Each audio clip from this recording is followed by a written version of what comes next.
LIC இணையதளத்தின் முகப்பு பக்கம் இந்தியில் மாற்றப்பட்ட சம்பவம் பெரும் அதிர்வலைகளை ஏற்படுத்தியுள்ள நிலையில் பிரதமர் மோடி இதுபோன்ற விஷயங்களில் உடனடியாக தலையிட்டு இந்தி திணிப்பை தடுக்கின்ற வகையில் உரிய நடவடிக்கைகளை எடுக்க வேண்டும் என தமிழக காங்கிரஸ் கமிட்டி தலைவர் செல்வ பெருந்தகை வலியுறுத்தியுள்ளார்.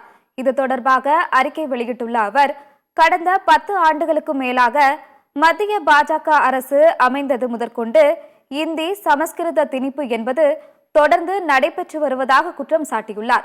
இந்த முயற்சிகளுக்கு இந்தி பேசாத மாநிலங்கள் கடுமையான எதிர்ப்பை தெரிவித்து வருகின்றன. இந்நிலையில் ஆயுள் காப்பீட்டுக் கழக இணையதள முகப்பை இந்தி மயமாக்கியிருப்பது வெந்த புண்ணில் வேல் பாய்ச்சுகிற செயலாகும் என வேதனை தெரிவித்துள்ளார்.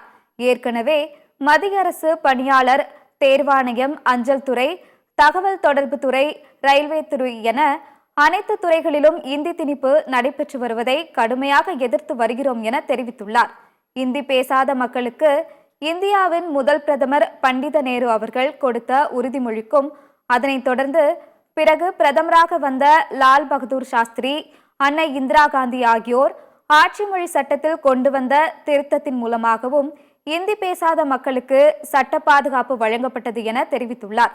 பிரதமர் மோடி இதுபோன்ற விஷயங்களில் உடனடியாக தலையிட்டு இந்தி திணிப்பை தடுக்கின்ற வகையில் உரிய நடவடிக்கைகளை எடுக்க வேண்டும் என தமிழக காங்கிரஸ் கமிட்டி தலைவர் செல்வ பெருந்தகை வலியுறுத்தியுள்ளார்.